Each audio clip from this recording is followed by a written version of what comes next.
Salam Bapak Ibu semua yang terkasih. Hari ini, hari Rabu tanggal 25 Juni 2025, renungan kita berjudul Golok si Rajut.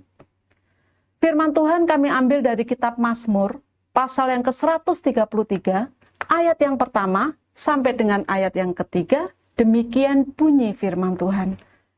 Nyanyian ziarah Daud. Sungguh alangkah baiknya dan indahnya apabila saudara-saudara diam bersama dengan rukun. Seperti minyak yang baik di atas kepala meleleh ke janggut, yang meleleh ke janggut Harun dan ke leher jubahnya. Seperti embun gunung Hermon yang turun ke atas gunung-gunung Sion. Sebab kesanalah Tuhan memerintahkan berkat kehidupan untuk selama-lamanya. Pernahkah Anda mendengar tentang golok si rajut?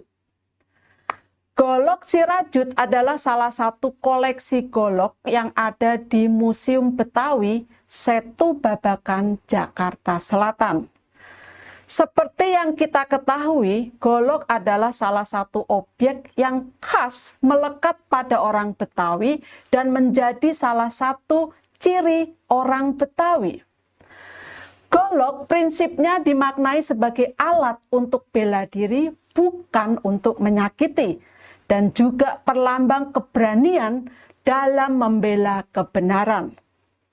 Secara tampilan, bentuk atau model dari golok si rajut adalah seperti golok pada umumnya, hanya saja ukurannya yang tidak biasa.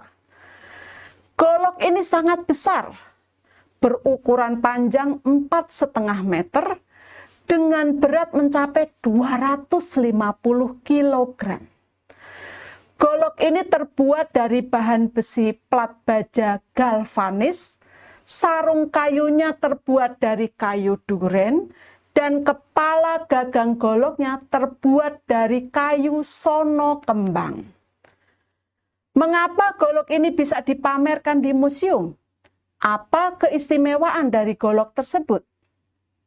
Menarik untuk memperhatikan latar belakang pembuatan golok ini.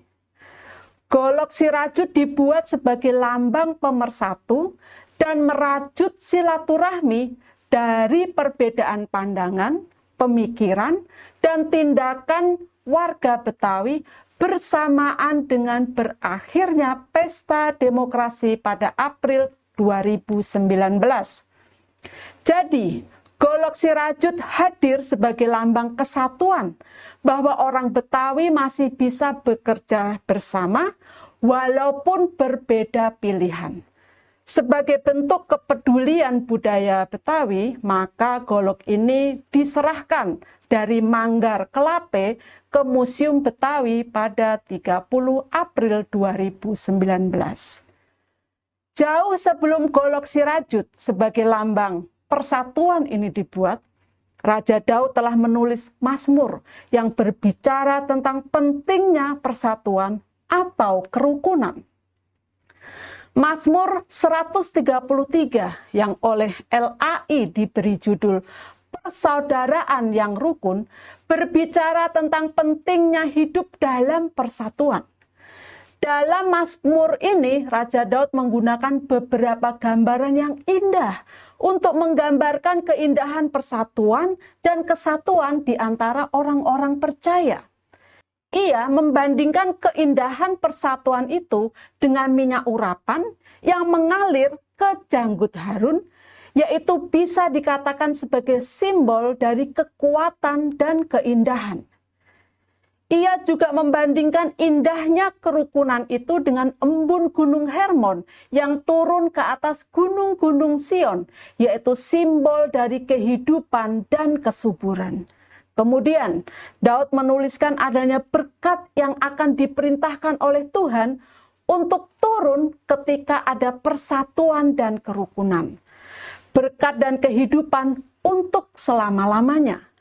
Tentunya ini adalah berkat yang sangat indah. Salah satu sikap yang penting kita kembangkan agar kerukunan itu dapat tercipta adalah kita harus menghargai semua anggota komunitas di mana kita berada. Tidak boleh menganggap diri lebih penting daripada orang lain. Jauhkan dari sikap egois yang hanya mementingkan diri sendiri. Di sini juga berbicara tentang pentingnya sikap rendah hati. Jika semua anggota tidak egois dan selalu mendahulukan orang lain dan rendah hati, maka pasti kerukunan akan tercipta dan berkat-berkat akan mengalir. Kata-kata bijak. Jika sikap egois yang terus dikembangkan, maka yang akan dituai pastilah perpecahan dan bukan persatuan. Bapak Ibu, mari kita berdoa. Bapa, tolong aku agar tidak bersifat egois dan mementingkan diri sendiri. Ajar aku agar terus dapat mengembangkan sikap rendah hati.